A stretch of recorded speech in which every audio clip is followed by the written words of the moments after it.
Welcome to Module 5 of the Inclusion of Special Populations Regulation 703 KAR 5:070. Module 5 will focus on technology in its many capacities as well as the acceptable practices necessary when providing manipulatives on state assessments. Note, the page number on the following slides represents the location the information is found in the regulation document itself.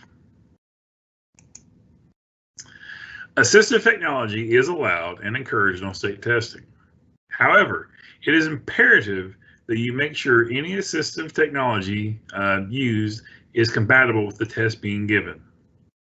Any assistive technology that reproduces, retransmits, saves, replicates, or serves as a pass-through for secured test materials cannot be used due to testing security concerns. However, many assistive technology options do exist for state testing. Some things to consider for use of technology would be that program planners should always evaluate under what conditions a student will use technology and clearly describe that in the student's plan. An example, if a student uses a text reader instead of a human reader, that should be clearly indicated on the student's plan.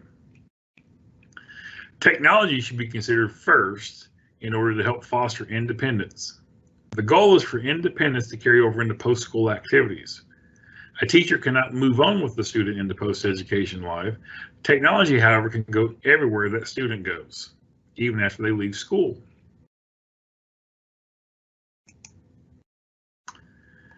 On the screen, you will see a list of types of assistive technology that are on state-provided tests.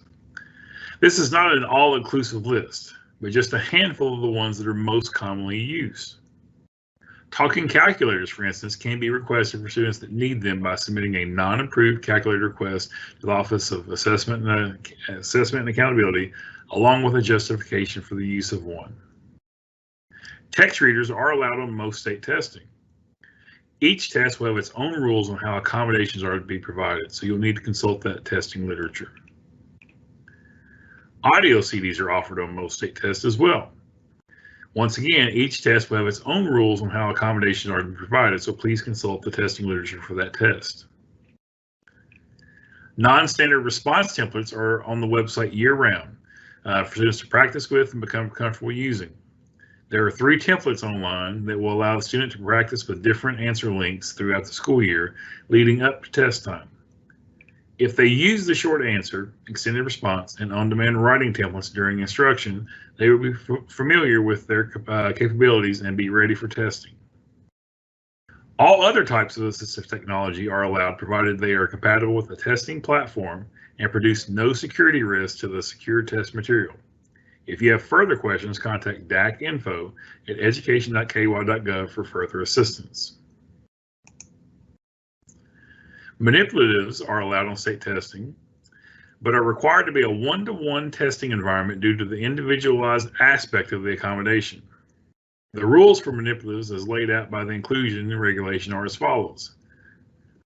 For instance, the card shall not contain any written text or labels for the students not taking the alternate assessment.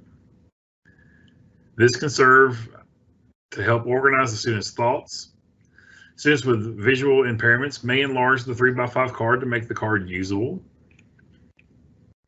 Manipulative placement during the assessment should be consistent with where the placement is during instruction. The student has to choose which manipulative they want to use and when they want to use it. Alternate assessment students can have writing and labels on their note card as long as it is not content.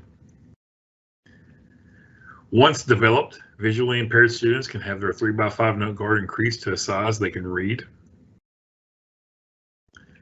Students should have access to every manipulative included on their student plan, whether it will be used or not. For instance, if a student has 20 manipulatives written down on their IEP, all 20 should be provided to the student on test day, and not only the ones the accommodator feels will be most useful for the content being tested that day.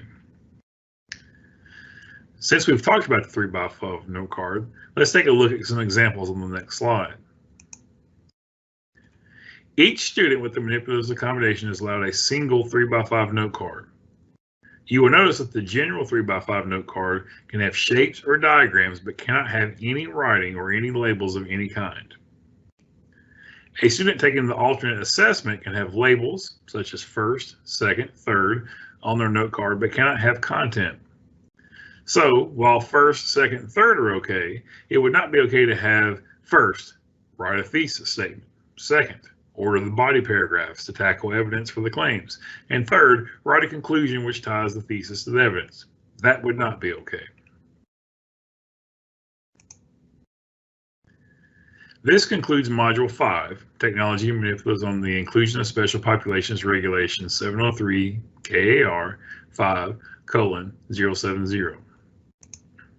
If you have specific questions about the Inclusion of Special Populations Training Module 5 or any module related to this training, please feel free to contact KDE DAC information at dacinfo@education.ky.gov, or you can call 502-564-4394. Thank you for your time and participation.